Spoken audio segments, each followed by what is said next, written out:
ปัจจุบันนี้พวกเรามักใช้ Facebook หรือ WhatsApp ในการเฮ็ดเวียกเฮ็ดงานหรือว่าสื่อสารแล้วพวกเราจะใช้ WhatsApp Facebook เชื่อมต่อกับคอมพิวเตอร์ในการสื่อสารต่างๆแต่ว่าปัญหาที่พวกเราพบเจอก็คือฟอนต์ภาษาลาวที่ปรากฏอยู่ในคอมพิวเตอร์จะเป็นภาษาลาวแบบบ่เป็นทางการก็คือเป็นภาษาลาวแบบฟอนต์ดอกจำปาที่มาพร้อมกับ Windows จะเป็นกันดีบ่ถ้าเรามีวิธีการเปลี่ยนฟอนต์ที่เป็น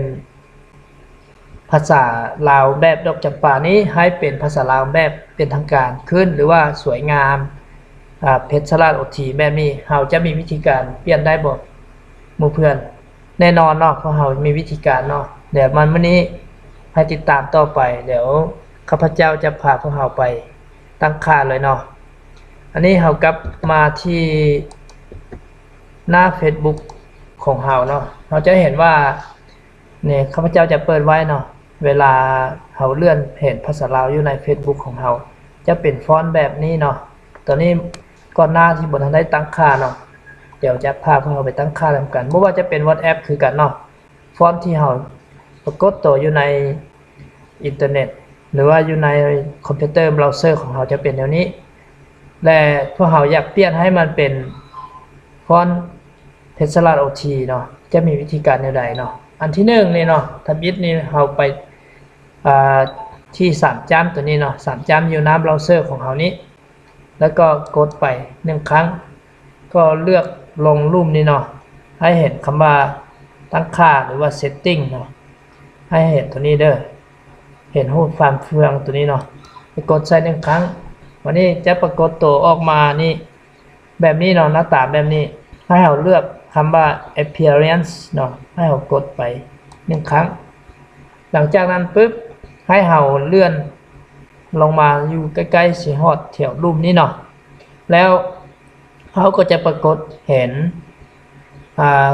คำตัวหนึ่งเนาะที่เขาเรียกว่า customize fonts เนาะก็คือฟอนต์ตามใจชอบเนาะหรือว่าตามเฮามักว่าซั่นซะก็กดใส่หลังจากเฮากดใส่แล้วเราจะเห็นว่าฟอนต์ที่ติดตั้งควบคุมเบราว์เซอร์ของเรานี้แม่นฟอนต์ที่ว่า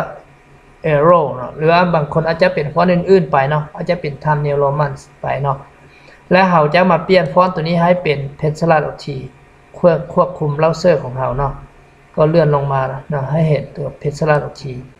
และตัวรูปคือกันให้เราเลื่อนลงมาให้เห็น Pencil OT เนาะตัวนี้เด้อเปลี่ยน2ตัวนี้เนาะStandard Font กับตัวนี้เนาะเอาให้เราเปลี่ยน2ตัวส่วนพวกรุ่มๆก็บ่เปลี่ยนก็ได้เนาะและหลังจากนั้นเราเปลี่ยนปึ๊บก็ถือว่าได้เรียบร้อยนะเรากลับมาหาหน้า Facebook ของเราตัวหนังสือที่เราจะเห็นก็คือจะเป็นตัวหนังสือเพชรสลัด OT งามๆแบบนี้เราให้พี่น้องหรือว่าหมู่เพื่อนเราได้ใช้เลยเนาะตัวนี้ WhatsApp เขาก็จะได้ตัวหนังสือเป็นฟอนต์เพชรสลัด OT งามๆแบบนี้ให้เราได้ใช้ได้เบิ่งคือกันเนาะแต่เคล็ดลับอันนึงก็คือถ้าว่าฟอนต์ตัวนี้